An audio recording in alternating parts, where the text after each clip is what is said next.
Hi mga ka-traders! Magandang yaman po sa inyo lahat. Sa video naman po na ito, kung makikita nyo sa mukha ko, napakasaya at napaka-excited po natin dahil dumating na po ang mga equipments, lalo na po itong office table na kung saan talaga nag-upgrade po tayo para nang sa gayon mas makagawa pa tayo ng mas magagandang content.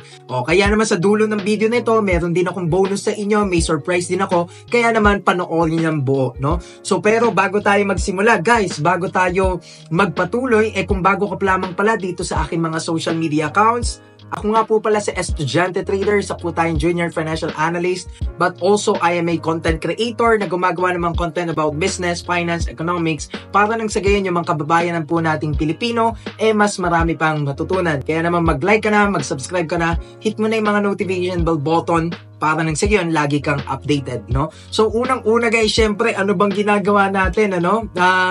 Syempre, tayo ay nagpapatuloy sa paggawa ng content creation, sa pagbigay po ng inspiration and knowledge sa mga kabataang Pilipino, sa mga ka-traders natin, at syempre, pinagpapasalamatan natin lahat, no? Yan ang una nating gustong sabihin sa pagbibigay ng update natin, ano? So, syempre, maraming salamat po sa inyo lahat. Kasi, syempre, kung walang tumatangkilik na mga contents natin, syempre, wala rin po, no? Tayo sa kinakaupuan ko mismo ngayon, ano? Literal. So, pero, papasalamat tayo kay Lord, diba? Unang-una, at syempre, sa mga followers natin, sa family natin, lahat naman po yan, kailangan nating i-acknowledge, diba? So, kasi ang tagal ko na po nagko-content. Actually, ngayon lang ako bumili ng ganitong kamahal na table. Ayan. So, pa L-shape siya. So, ito yung MacBook ko, no? Naka-ready, may webcam pa. So, actually, ang gusto ko kasi, no? Kung bakit ako nag-upgrade, diba? Bukod sa pagpapasalamat natin, Coach, bakit, no?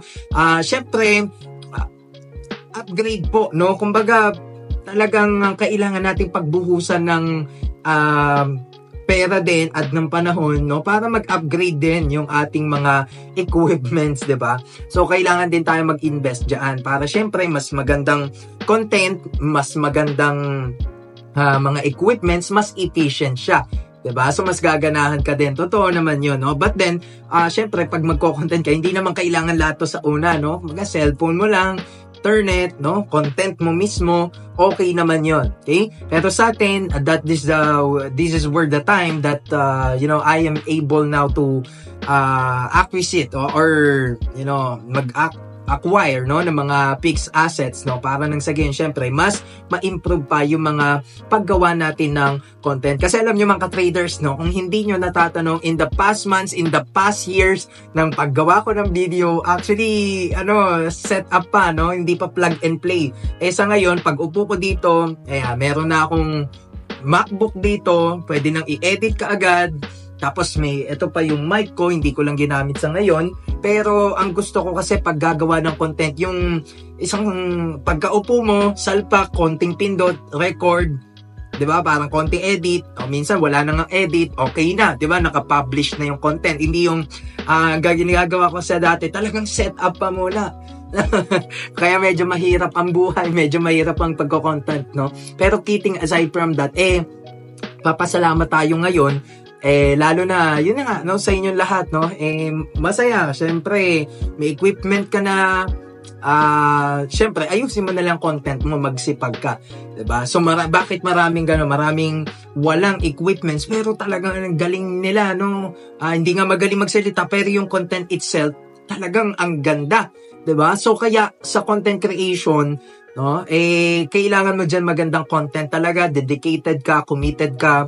So yon. And I think guys, no, ano yung mga aabangan nyo sa atin, no? Kasi in the past months talaga, actually nga 1-2 months pa lang talaga sineryoso ko na itong content creation. Although nagko-content na ako or more than 3 years na, pero wala akong, sabi ko nga sa mga videos ko noon, wala akong sistema, 'di ba? Parang sa trading, 'di ba? Pag wala kang sistema sa trading, mahirap gumalaw, no? Mahirap mag-strategize. Pero sa content creation, meron na akong parang blueprint, no, na susundan natin na every Monday may new terminologies. Ayan, mas madali na ako makakapag-video dahil salpa ko lang yung cellphone ko dyan sa tripod, so record ako, ayan, diba, nakakapag-content na tayo kaagad. So, konting edit, or minsan wala nang edit, ang point lang natin dyan, mas napapadali po, no, yung ating trabaho, lalo na may blueprint na tayo, may plano na, consistent na ako, dedicated ako. So, at mas maganda yan. Siyempre, meron tayong mga makakatulong sa atin ng mga equipment. So, kaya yun guys, no? Ano pa yung mga abangan nyo sa akin? Yan, tuloy-tuloy lang po tayong gagawa at mag-i-inspire, no, ng mga kabataan natin Pilipino, especially, yun nga, mga estudyante, kaya nga estudyante trader, no? One time, may nagtatanong, coach, no? Estudyante trader pa ba tawag namin sa'yo? Pa yan, malapit na graduate. So, yes, no, hindi naman natin babaguhin yan dahil forever tayong student ng market, di ba? Forever tayong student ng buhay, continuous learning. Kaya again, asahan nyo po na sa pagbili natin ng mga gamit na to, umabot ng actually lahat ng upgrades natin, simula sa equipments, 50,000 pataas, hindi lang ata, magpapagawa pa tayo dito somehow, not finalized pa ito, pero medyo, alam mo yun, no, nagtipi tayo na kailangan natin maglabas ng pera ng kapital natin sa trading to acquire all of this. Ang dami kasi nating binili pa at hindi lang itong mga nakikita nyo, no? Pero isa lang yan sa akin na talagang focused ako, seryoso ako sa pagko-content, kahit gastosan ko yan, no? Sa YouTube, sa totoo lang, kumikita naman super konti. Diba? $100 ang hirap maabot dahil medyo bumagsak yung views natin doon. Pero sa iba naman, bumawi. But my point is, actually guys, hindi talaga yung views ang tinitignan natin, no? As, siguro nung unang year ko, no, parang views lang ang paki ko. Pero sa totoo lang, medyo nag-iba eh. As you mature, as you find your purpose, makikita mo, uy, natututo talaga ang tao. Uy, nakakatulong talaga sa estudyante trader, no? Hindi ako nagsabi niyan, marami ng estudyante, mga OFW ang nagsabi niyan. Kaya yun guys, no, again, maraming salamat po sa Lord, no, sa inyo, sa family natin, supporters, followers, sa inyong lahat po, no? So marami pa kayong aabangan na contents sa atin. Bye-bye po guys, no?